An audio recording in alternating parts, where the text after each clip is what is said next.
നമുക്കിന്ന് love letter ഉണ്ടാക്കിയാലോ? നമ്മുടെ കുട്ടികളൊക്കെ സ്കൂൾ വിട്ട് വരുമ്പോൾ വളരെ പെട്ടെന്ന് ഉണ്ടാക്കി കൊടുക്കാൻ പറ്റുന്ന ഒരു ഈവനിങ് സ്നാക്ക് കൂടെയാണ്.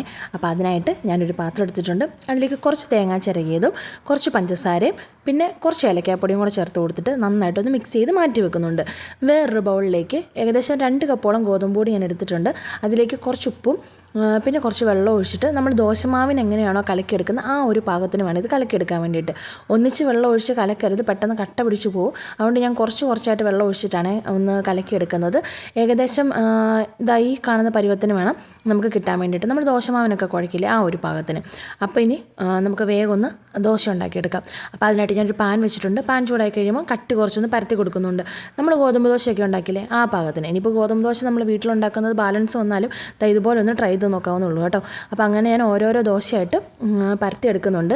അപ്പോൾ ഈ ദോശയൊക്കെ നല്ലപോലെ ആയി വന്നിട്ടുണ്ട്. അപ്പം ഞാനെല്ലാം ഒന്ന് ചുട്ടെടുത്ത് മാറ്റി വെച്ചിട്ടുണ്ട്. ഇനി ഇതിലേക്ക് നമുക്ക് ആ തേങ്ങയുടെ ഫില്ലിങ്സ് വെച്ച് കൊടുക്കാം. തേങ്ങയുടെ ഫില്ലിങ്സ് തന്നെ വെക്കണമെന്നില്ല കേട്ടോ. നമുക്ക് ചിക്കനോ ബീഫോ എന്ത് വേണമെങ്കിലും ആഡ് ചെയ്യാം. പിന്നെ ഈ തേങ്ങയുടെ കൂടെ തന്നെ വേണമെങ്കിൽ നമുക്ക് ശർക്കര ആഡ് ചെയ്യാം കേട്ടോ. അപ്പോൾ ഞാൻ വളരെ പെട്ടെന്ന് ഉണ്ടാക്കാൻ വേണ്ടിയിട്ട് പഞ്ചസാരയും തേങ്ങയും മാത്രം ഇട്ടെന്നുള്ളതേ ഉള്ളൂ.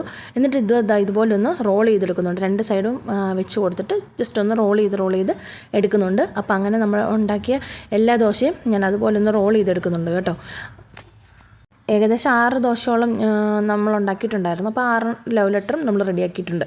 അപ്പോൾ ഇത്രേ ഉള്ളൂ വീഡിയോ ഇഷ്ടമായി ലൈക്ക് ചെയ്യാൻ, ഷെയർ ചെയ്യാൻ, സബ്സ്ക്രൈബ് ചെയ്യാനും മറക്കരുത്. നിങ്ങൾ വീട്ടിലുണ്ടാക്കി നോക്കിയിട്ട് അഭിപ്രായം പറയാനും മറക്കരുത് കേട്ടോ.